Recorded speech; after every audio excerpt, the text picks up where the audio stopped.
Oi, gente boa, tudo bem? É meu prazer estar com você, dando continuidade ao que temos falado. E nós estamos exatamente em Mateus, no capítulo 13. E ontem eu expliquei aquelas 4 situações descritas por Jesus, a saber, o que diz respeito à reação do coração humano à pregação do Evangelho. Aí nós vimos como Jesus usou a parábola do semeador, da semente, da terra, do chão, da resposta de cada terra, de cada chão, à semente, que é a mesma semente, o mesmo semeador, mas chão diferente, coração diferente, resposta diferente, atitude diferente. E Jesus usa aqui uma estatística que eu disse que eu, pessoalmente, há muito tempo que a vi ser completamente abandonada pela condição humana, que é essa de que para cada 4 sementes, uma apenas vinga e dá fruto positivo. Eu disse que se nós formos levar em consideração o dia de hoje, há ocasiões, quanto mais religioso seja o ambiente, quanto mais religioso seja o ambiente, mais dificuldade você tem de trazer a palavra do Evangelho para dentro. Porque todo mundo tem o pressuposto de se achar cristão, de ser membro do cristianismo, e por isso acham que já receberam, que já acolheram, que já compreenderam e que já possuem. E, portanto, não dão a mínima. Eles até se retiram.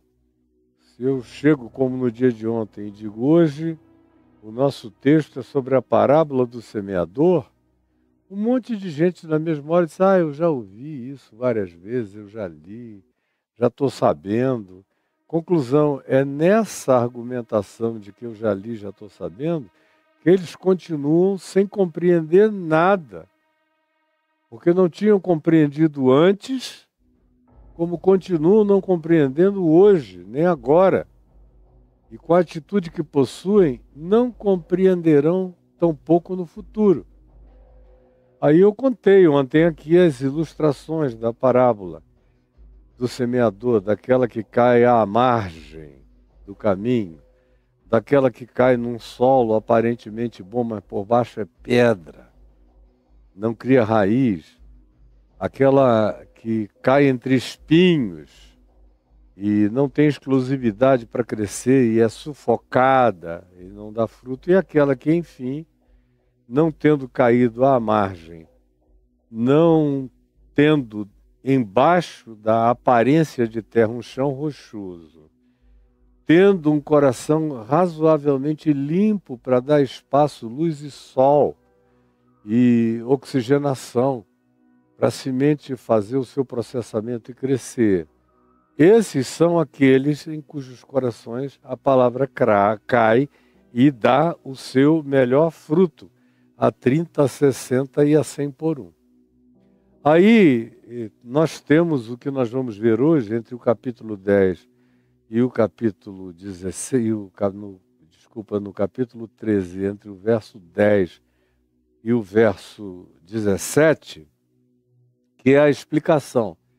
Mas eu fui ontem direto para aquela explicação que Jesus deu de novo para todos. Porque o que está entre o verso 10 e o verso 17 é um parêntese íntimo.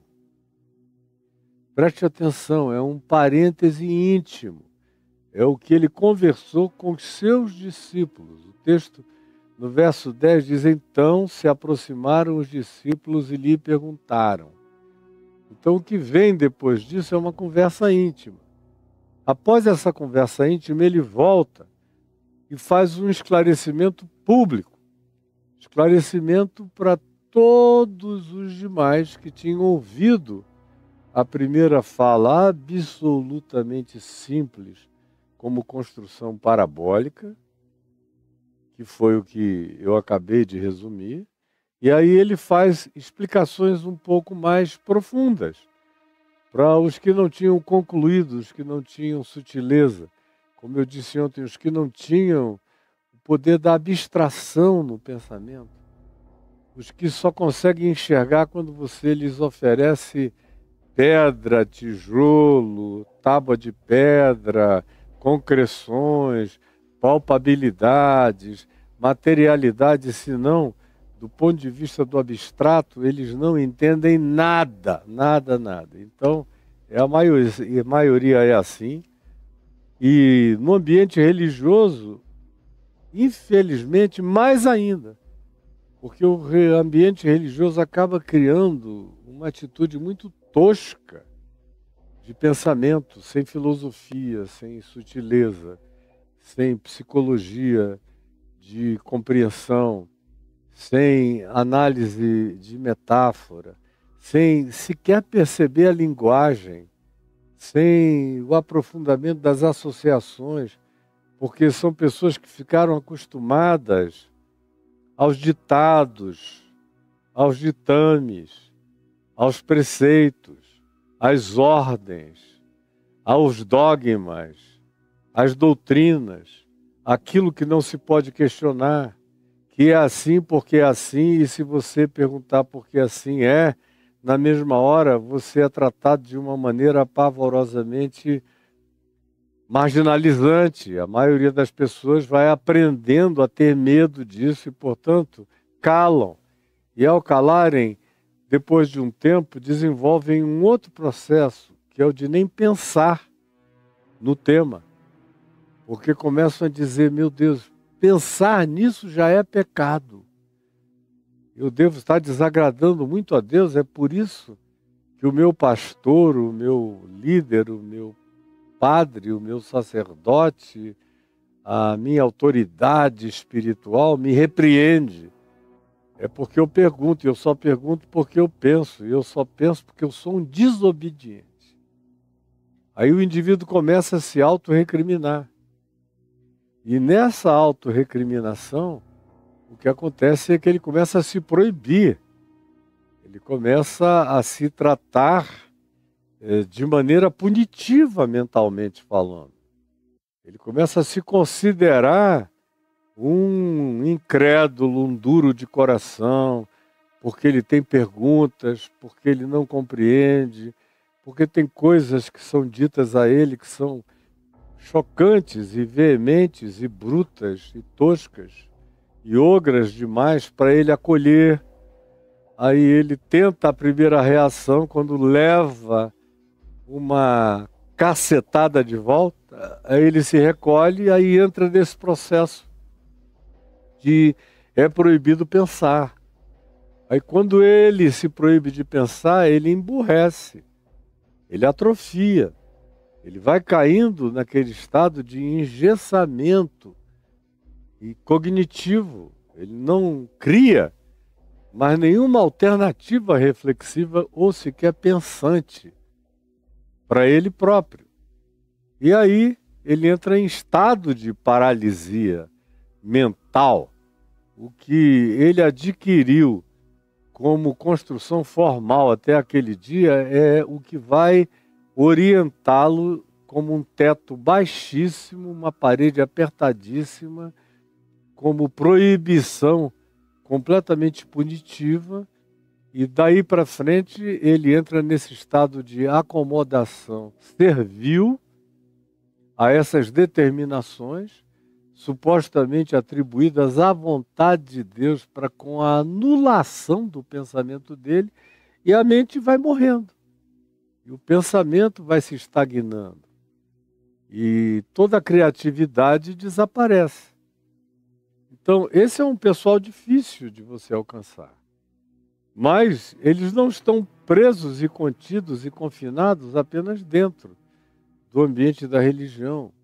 Tem gente assim no mundo inteiro, e em todos os lugares. Mas, dentro do ambiente da religião, onde o cara tem um livro para dizer, está aqui o livro que é a palavra de Deus, e está ali o intérprete autorizado, que é o meu pastor ou é o escriba da minha denominação, que diz o que pode, o que não pode, o que é verdade, o que não é verdade, mesmo sentindo, vendo, compreendendo e discernindo diferente, eu vou calar minha boca, eu vou parar de pensar, eu vou parar de raciocinar, porque afinal de contas, ele tem a palavra de Deus na mão, eu também tenho, mas eu não recebi de Deus essa autorização para interpretar e ensinar nada para as outras pessoas. Aí ele se frisa mentalmente.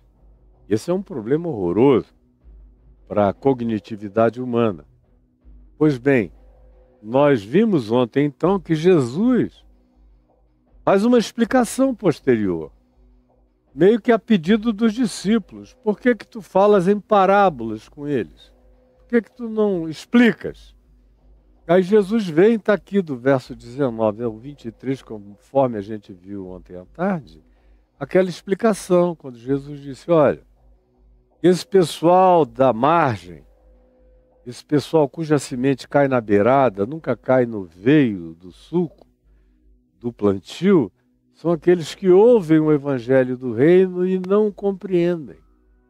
Não porque tem um embaraço ou um problema cognitivo, mas porque desenvolveram um bloqueio determinado, autodeterminado, autoimposto, autoassumido, às vezes como medo, como culpa, como fanatismo, como qualquer outra coisa. Um indivíduo ouve aquilo e diz, não, na minha vida não terá um lugar central.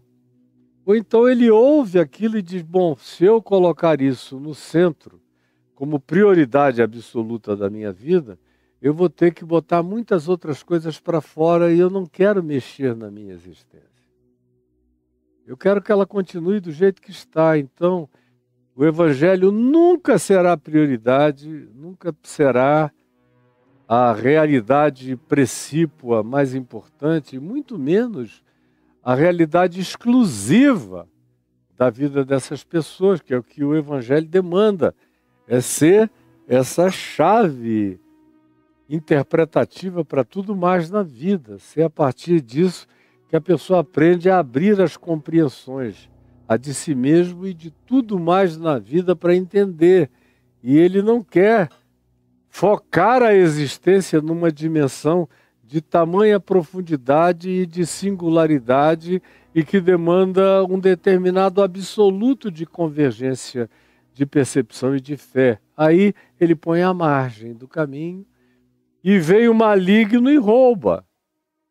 E depois de um tempo aquilo perde totalmente a relevância que podia ter tido, o que começou a ter, mas nunca prosseguiu para, de fato, se tornar nada que pela compreensão, pela cognição, pela assimilação, pela reflexão tenha atingido não só o cérebro, não só a mente para além do cérebro, não só a inteligência emocional no coração, nos sentimentos, nos afetos, mas também não se transformou, portanto, não tendo feito essa viagem, não virou caráter.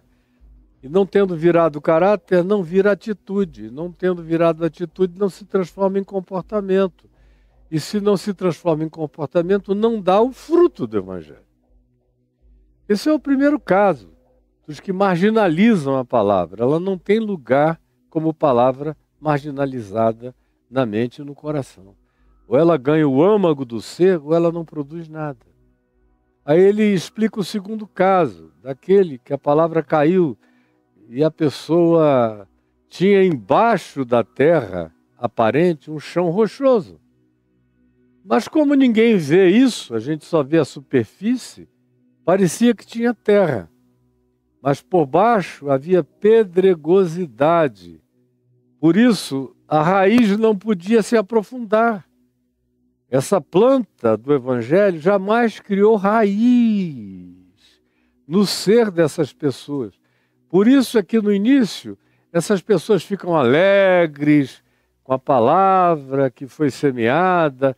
O texto de Jesus diz que eles recebem logo com alegria Mas é uma alegria epidérmica, superficial, que não tem raiz, que não vai durar, que não vai perdurar, que não vai aguentar as dificuldades presentes em toda a existência, conforme Jesus nos disse, quando afirmou: no mundo tereis aflições, mas tende bom ânimo, porque eu venci o mundo. Então, inevitavelmente, você não tendo raiz do Evangelho em você, você é um ente de pouca duração em tudo que você faz. Nada dura em você, nada tem perseverança, nada tem continuidade, nada tem prolongamento, nada tem extensão que penetra nas entranhas e no âmago do ser, do coração. Nada. Você é um ente superficial por natureza. E nessa superficialidade, você não aguenta o tranco da vida, porque não tem raiz profunda no ser. Então, chegando à angústia de qualquer natureza, angústia existencial, angústia depressiva, angústia de frustração, angústia de ameaça, angústia de perda, angústia de falência, angústia de luto, angústia de notícia ruim, angústia de enfermidade, angústia de dor sem cura, qualquer que seja a angústia, chegando ou chegando junto com a angústia, a perseguição, o antagonismo, a atitude hostil, a tribulação persecutória, a opressão dos que chegam e dizem: olha, comigo você não anda mais, eu não quero mais nada contigo, contigo eu não faço mais negócio, contigo eu não namoro mais, contigo eu não caso mais, contigo eu não quero mais. E aí começam a haver as podas, as perseguições, como Jesus diz aqui, por causa do Evangelho. Enquanto você estiver envolvido com isso aí, eu não quero, porque isso demanda uma mudança de vida, e eu não quero mudar a minha, e não quero conviver com alguém que está desejoso, ou que teve uma alegria inicial de muita celebração pela descoberta dessa palavra. Eu não quero isso para mim. Portanto, eu não quero você para mim. E nem quero você comigo. E nem me quero com você. Enquanto o Evangelho tiver essa alegria no seu coração.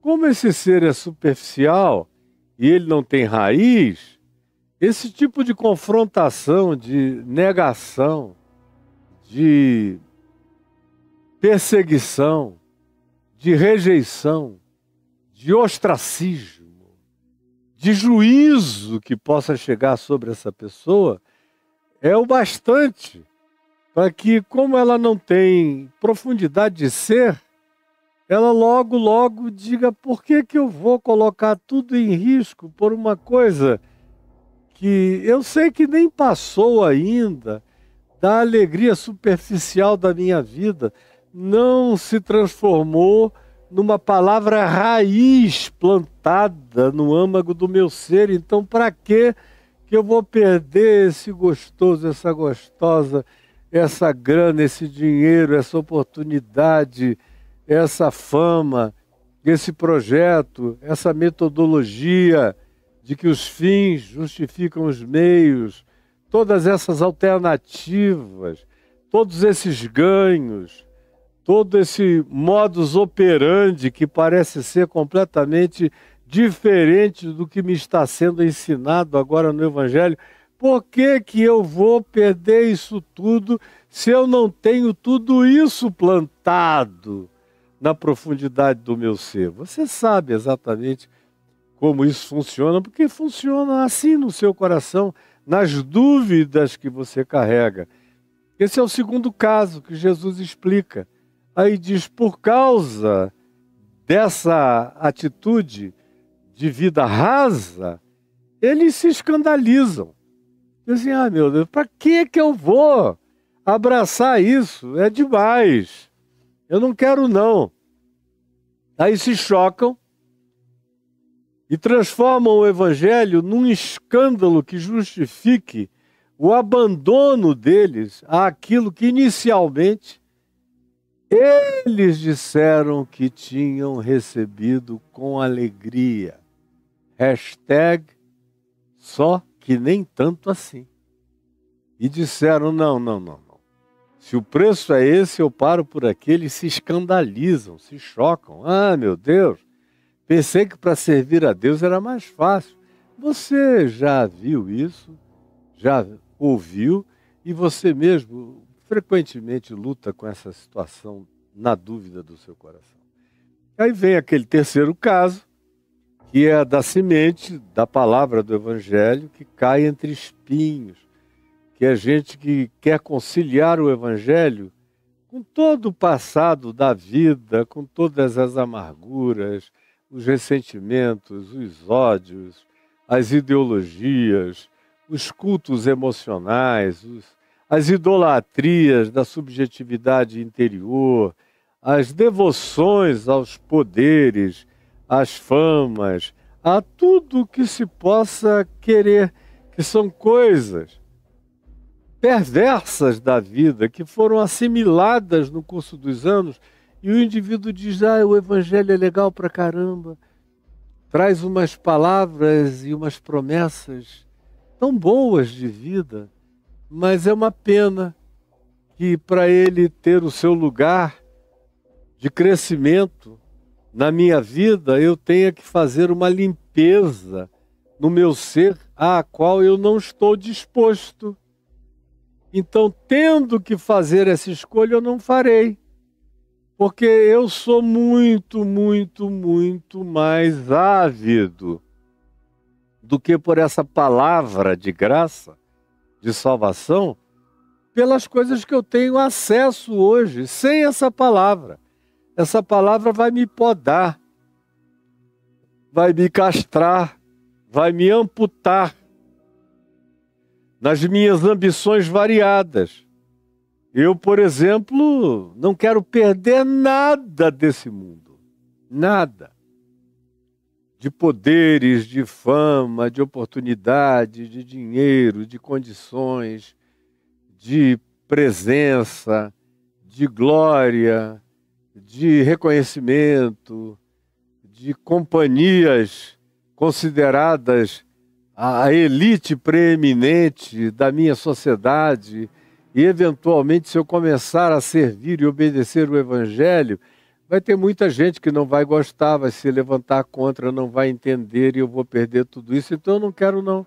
Eu tenho uma fascinação profunda pelos pagamentos, pelos galardões, pelos prêmios desse mundo, pelas coroas, pelas glórias, pelos aplausos, pelos reconhecimentos. Eu sou fascinado pelo mundo, pelo sistema. Eu tenho todos os cuidados necessários para eu não perder nada.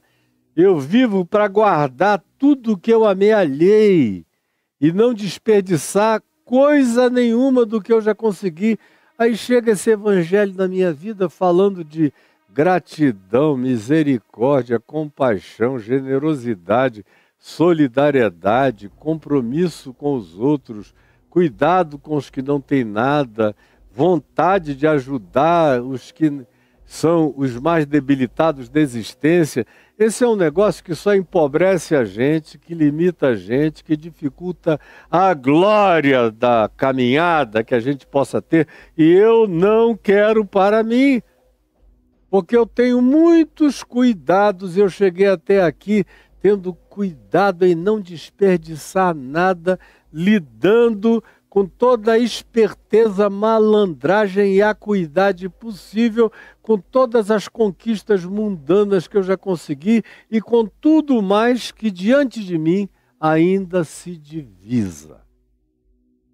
Então eu não quero, por causa dos cuidados do mundo e também por causa da fascinação das riquezas. Me desculpa, Caio, mas eu não aguento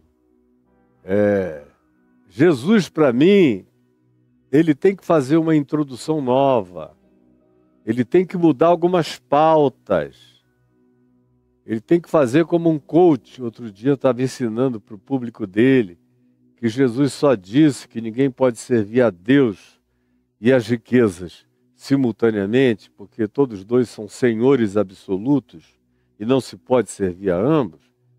E aí esse coach, que eu às vezes brinco chamando de cockroach, esse cara disse, ele só disse isso porque ele era um solteirão, porque ele não tinha que se preocupar com o dia de amanhã. Você já imaginou? Jesus só disse isso porque ele não tinha que se preocupar com o dia de amanhã. Se ele fosse casado, se ele tivesse filhos e tudo, ele não teria dito isso. Isso aí é fruto da limitação circunstancial dele. Do contrário, ele ia ser como eu.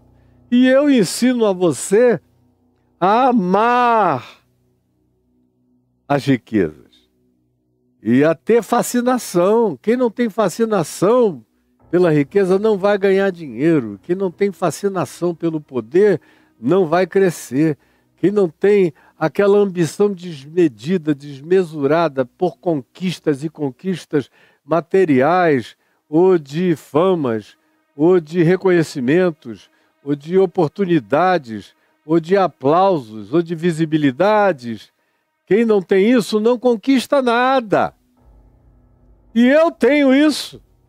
E quando eu comparo isso com o Evangelho de Jesus, eu olho agora, posteriormente, e digo, não, para mim não dá. A menos que mudem isso, que criem uma outra pauta, e é o que acabam fazendo. Acabam pegando o nome Jesus, batizando a ideologia deles, que é absolutamente uma construção da ambição desmedida, da arrogância, da soberba, da fome, da glutonaria de posses que essas pessoas têm, e batizam isso com Jesus, botam um nome sobre isso, que é a teologia da prosperidade, e vão em frente. Jesus é só o apelido da maldade. Mas o Evangelho mesmo não está presente, nunca mais esteve e estará no coração deles. E aí vem o último grupo, que é o grupo que não marginalizou a palavra, que é o grupo que não endureceu o coração de um nível para baixo, ao contrário, deixou a palavra se expandir e criar profundidades abissais no reino mais profundo do nosso ser. São aqueles que não fizeram medições nem trocas de valores, ao contrário, entenderam que aquilo que é valoroso e avantajado e glorioso diante dos homens, é como Jesus disse, é o menor, é abominável frequentemente diante de Deus, e vice-versa. O Evangelho ressignifica as coisas, e esse último aqui, que são os que acolhem, são os que aceitaram a ressignificação total da existência, conforme Jesus propõe. E deixaram de lado os cuidados deste mundo e as fascinações das riquezas, limparam o coração, tiraram os espinhos, tiraram as concorrências, deixaram o Evangelho livre, único, singular e exclusivo para crescer no ser. Para crescer no ser. Foi exatamente isso que aconteceu no coração desse quarto grupo. Aí, pois bem, foi o que eu expliquei ontem e disse que deixaria para hoje a razão pela qual esse pessoal reage assim. Porque a razão pela qual esse pessoal reage assim nos é explicada por Jesus do verso 10 ao verso 17, que foi uma explicação que ele deu entre a primeira fala da parábola, simples, exclusivamente como metáfora, e a explicação metafórica, que é o que eu resumi do que eu falei ontem, com muito mais tempo. E eu disse que hoje ficaria para nós a explicação que ele deu exclusivamente aos seus discípulos. A explicação espiritual, psicológica e das dificuldades e das travas interiores estabelecidas para que a pessoa abra mão de todas essas coisas em favor de um ganho sublime maior, que não é temporário, ao contrário, é eterno, que não é momentâneo, ao contrário, é definitivo, que não é passageiro, ao contrário, é perene, que não é uma ocorrência de estação, mas tem a ver com a vida eterna.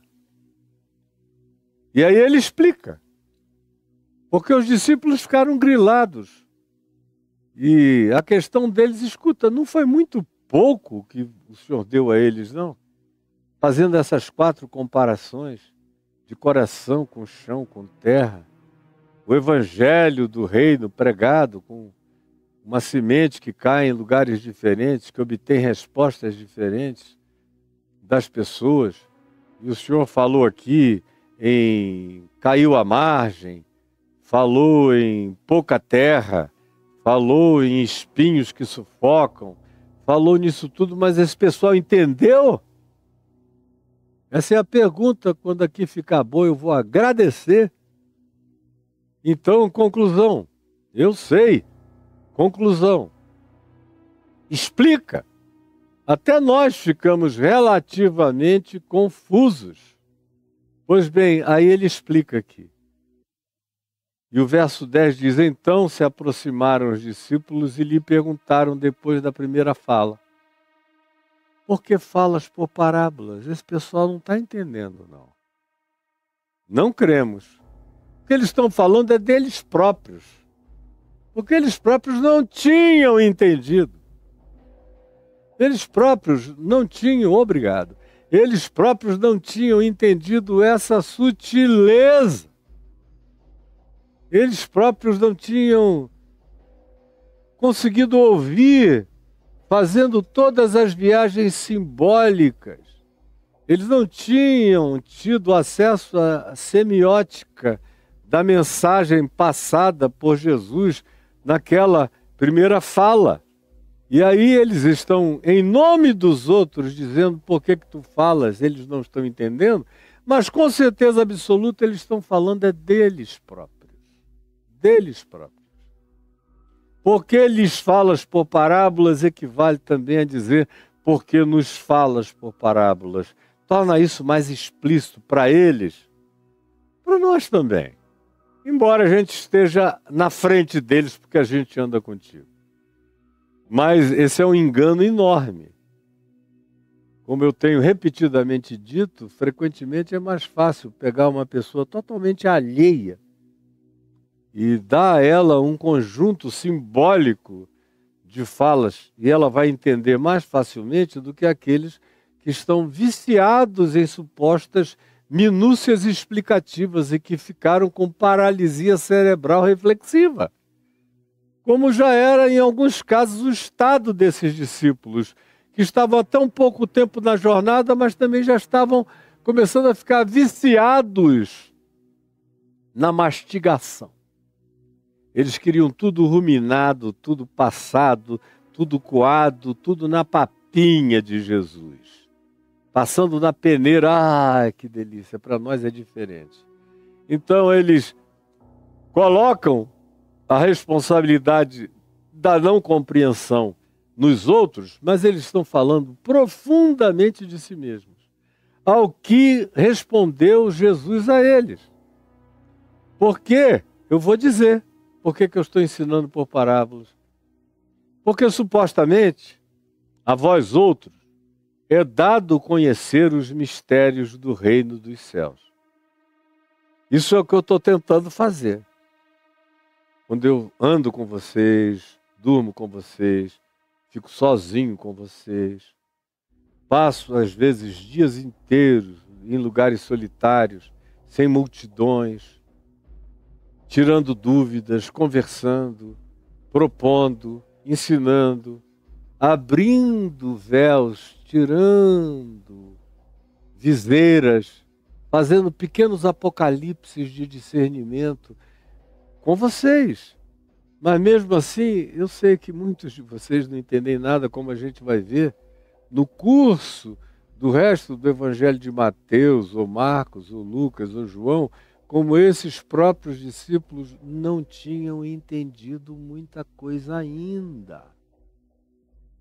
Não foi só João Batista que teve suas dúvidas sobre Jesus, sobre o que nós falamos há 2 semanas atrás.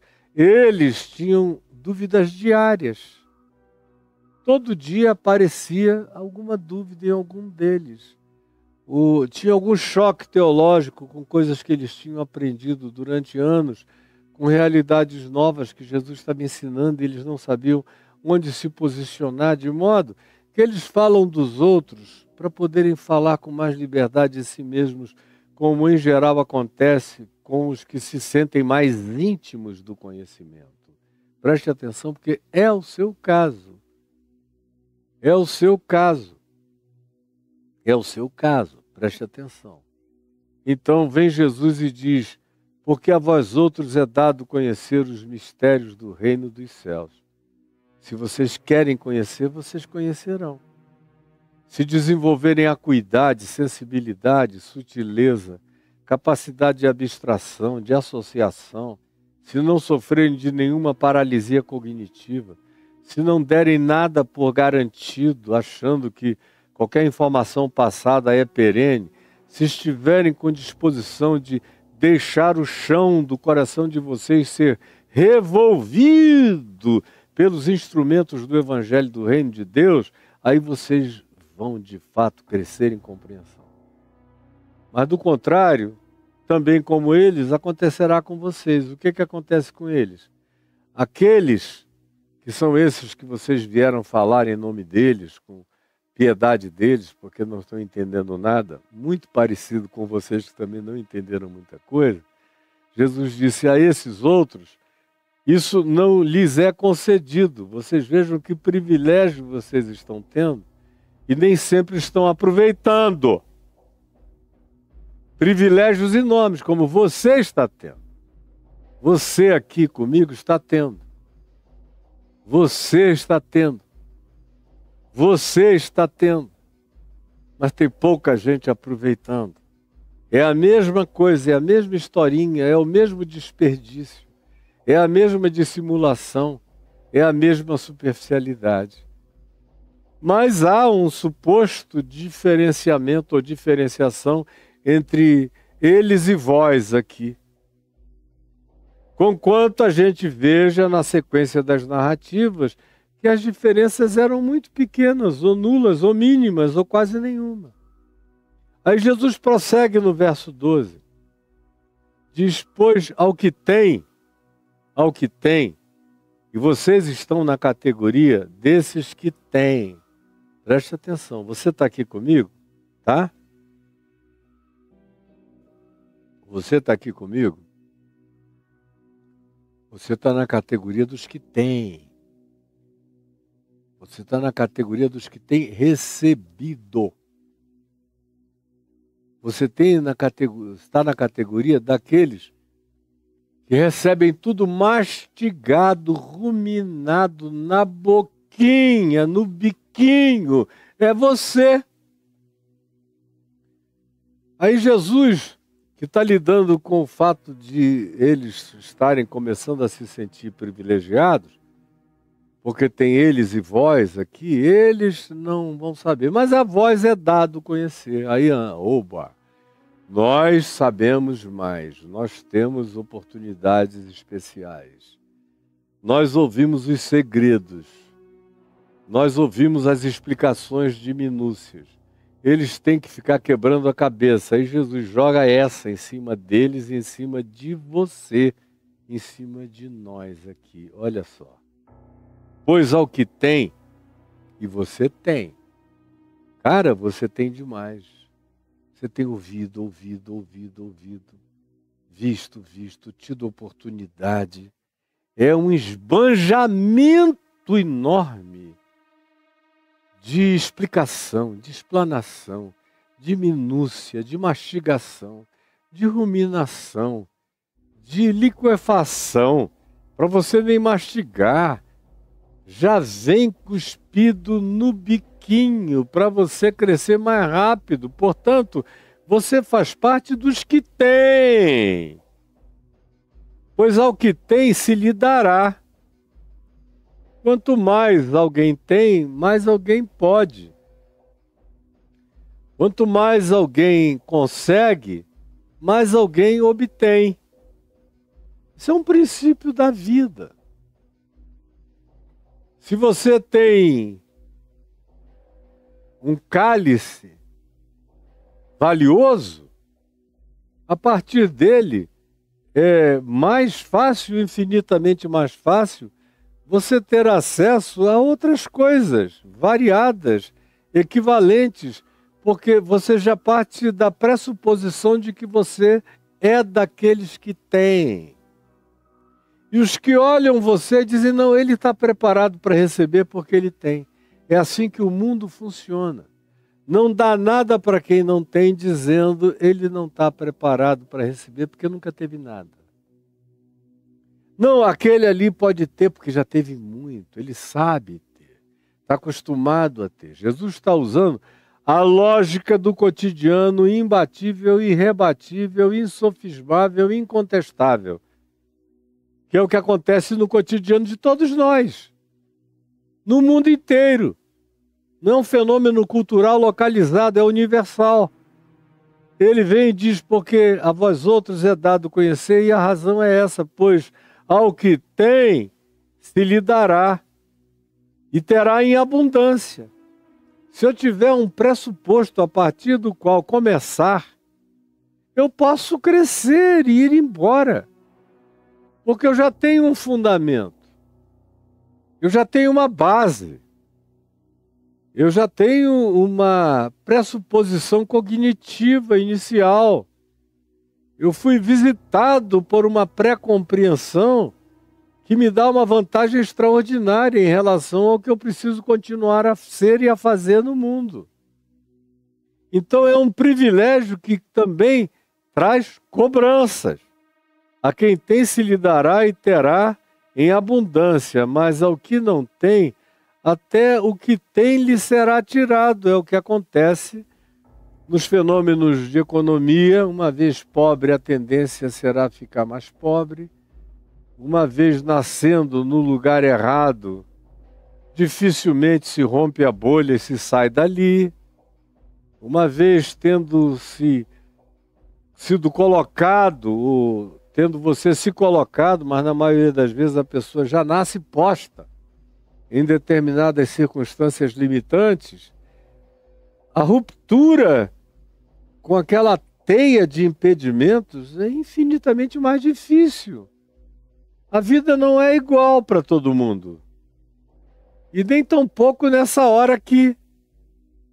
Porque você tem tido privilégios extraordinários de receber tudo mastigado, colocado diante de você. E tem um monte de gente que não teve essa oportunidade. É por isso que a condição deles pode vir a se tornar uma condição na qual eles que não tiveram oportunidade nenhuma, o mínimo que compreendam lhes vem a ser de uma riqueza extraordinária e eles se desenvolvam eventualmente muito mais e chegam ao ponto de julgar você, que teve isso todo dia e teve isso como garantia de que seria perpetuamente a si mesmo. E não é.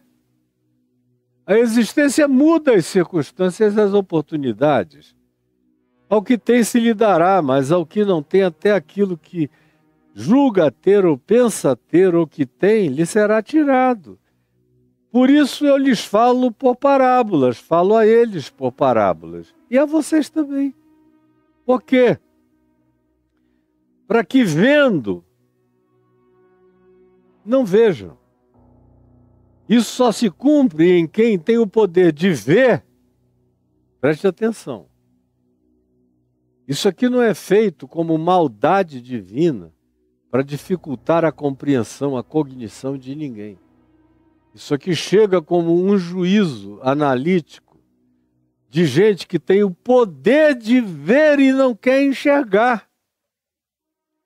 Porque todo mundo aqui, de fato, tem o poder de ver. Não tem ninguém aqui que não tenha o poder de ver. A diferença não é ter ou não ter o poder de ver, é querer ou não querer enxergar. Essa é toda a diferença o tempo todo.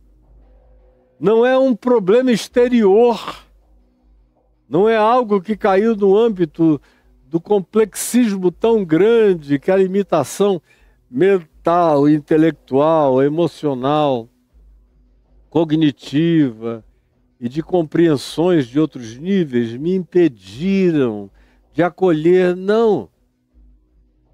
Quando se diz que alguns aqui não compreenderam o significado, o valor e a introcabilidade do que estava sendo oferecido por aquilo que eles teriam que deixar de lado e eles não queriam. Aqui Jesus diz, eu falo por parábolas porque vendo, e eu sei que eles veem, e eu sei que vocês veem, eu sei que todos vocês veem, mas a maioria de vocês não quer enxergar. Como aqui, dentre os que estão me vendo, a maioria tem potencial e capacidade para entender tudo. Mas tem gente que já determinou que não quer. Então, eu posso apresentar tudo com a simplicidade lógica, mais irretorquível, irrebatível, mais absolutamente convincente e persuasiva e simplificada possível. Mas só vai acolher quem quiser acolher. Quem não quiser acolher, não acolherá. Porque mesmo tendo olhos, decidiu não enxergar. Decidiu não enxergar. Não basta estar doente. Tem que querer ficar curado.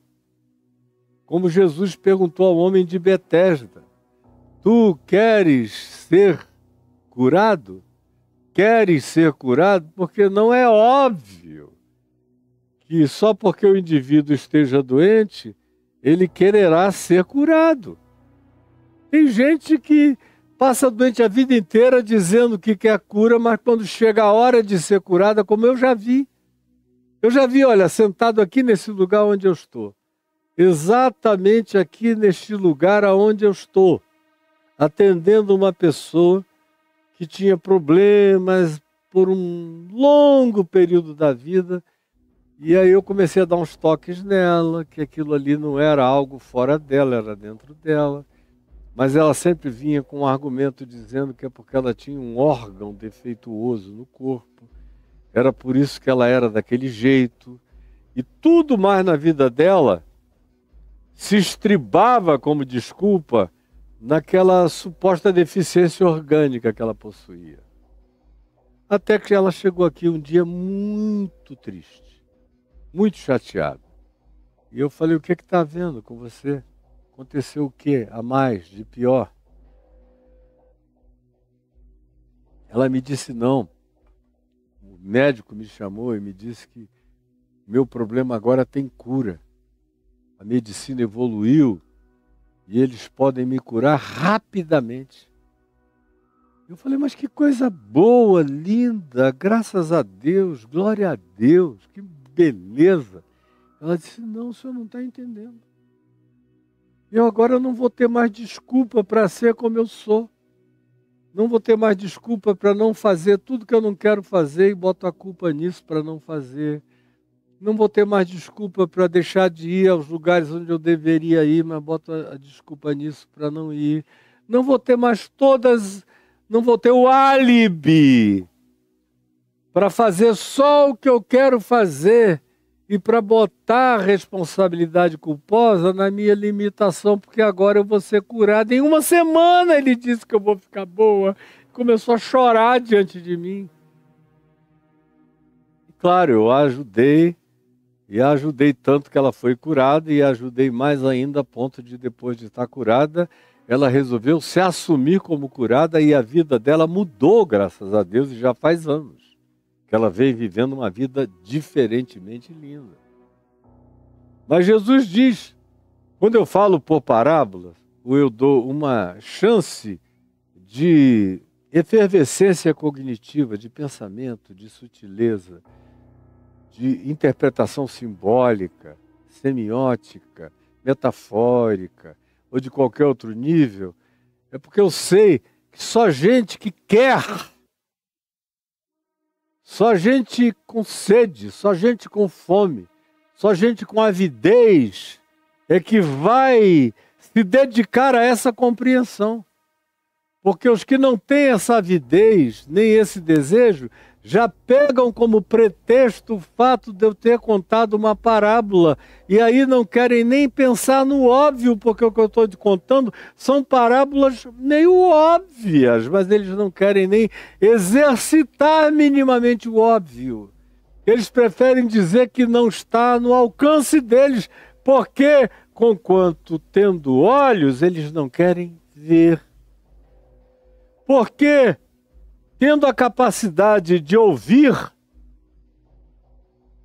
não é impedimento sonoro nem auditivo. Repetindo pela 50ª vez, também não é impedimento cognitivo. Eles têm a capacidade inteira para processar e, se quiserem concluir de maneira certa, concluírem. Mas eles não querem porque isso compromete. Vão ter que botar a palavra não na margem, mas no centro.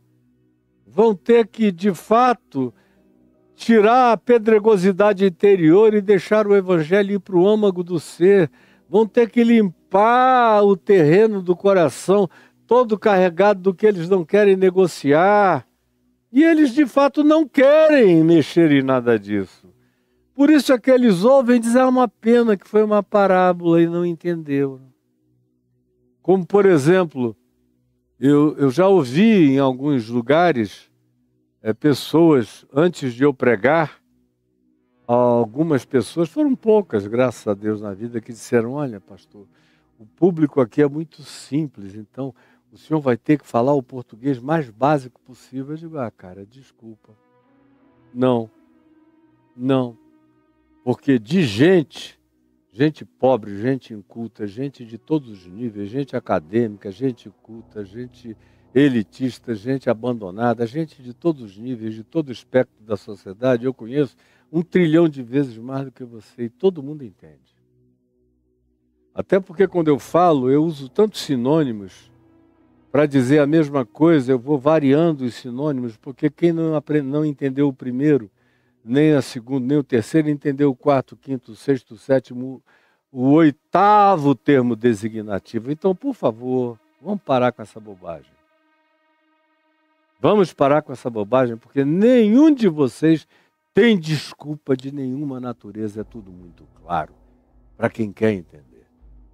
É como disse o meu querido Junoca, que tem paralisia cerebral e problema com a fala radical, que 99% das pessoas não entendem o que ele diz, a menos que a esposa dele interprete, a Alana. Do contrário, a maioria fica sem entender. E quando ele começou a conversar com ela, pela internet ainda, teclando com um dedinho, que é a única coisa que funciona nele, é um dedinho do pé, nada mais mexe. E aí ele tentou, abriu o vídeo e tentou falar com ela. E ela lá pelas tantas falou, desculpa, assim eu não entendo. E ele olhou seriamente para ela e falou, daquele jeito que ninguém entende. Falou, vou falar explicitamente, mas com aquela dificuldade horrorosa, ele falou, quem quer entender, entende. Se você quiser me entender, você vai me entender. Só que ele falou com aquela dificuldade que eu, particularmente, teria que ficar dias convivendo com ele para eu criar o meu banco de sonoridades para conseguir entender, e meu banco de associações para eu conseguir entender. E ela entendeu de tal maneira que hoje, já 15 anos depois, parece que ele está falando português escorreito, porque ela desimpediu a mente para compreender tudo. É a mesma coisa aqui. Quem quiser ouvir, entenderá. Agora, existem aqueles muitos que ouvem, que podem, que sabem entender, mas não querem entender, porque determinaram manter o álibi da não compreensão. Mas isso não tem desculpa para Deus, porque na presença de Deus, diante de Deus, preste atenção, diante de Deus, você é um flagrante absoluto. Ele conhece teu coração, Ele sabe o que você pode e não quer. Ele sabe que está tudo disponível para você fazer o melhor proveito, mas você não quer. Ele sabe as desculpas e os pseudo-álibis que você usa para justificar essa alienação na qual você se coloca. De sorte que nesses que são assim, se cumpre a profecia de Isaías. Diz aqui Jesus, citando o que Isaías veio a falar a respeito exatamente dessa situação e dessa circunstância. Quando ele diz o que Jesus cita aqui: ouvireis com os ouvidos. Ouvireis com os ouvidos. Preste atenção. Ouvireis com os ouvidos e de nenhum modo entendereis. Ouve, mas determinou que não vai entender. A gente encontra isso em casa com os filhos. Como as pessoas dissimulam a compreensão que têm, se escondendo atrás de pseudo-imaturidade, incompreensão, limitação cerebral, mental, cognitiva, ou de qualquer que seja a natureza epistemológica ou de compreensão. Tudo disfarçatez. Ouvireis com os ouvidos e de nenhum modo entendereis, porque não querem. Vereis com os olhos e de nenhum modo percebereis. Por quê? Tem uma razão. Porque o coração, preste atenção, tudo tem a ver com o coração. Não é uma questão de cerebração, de intelecção, de QI. É de compreensão do coração. O coração tem suas compreensões particulares. Tem os seus códigos de interpretação. Trabalha com os instrumentos da intuição.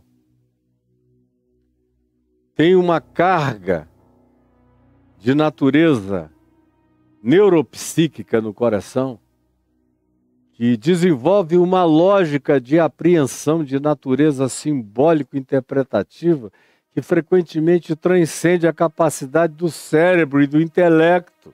O coração. Porque o coração deste povo está endurecido, como esse coração aqui. É o coração que não quer entender, que se pedrou, que se fechou, que disse não. Esse é o seu coração, eventualmente. E mais, o coração está endurecido por uma razão: de mau grado eles ouvem. De mau grado eles ouvem com indisposição, eles não querem dar atenção. Eu prego, e eu sei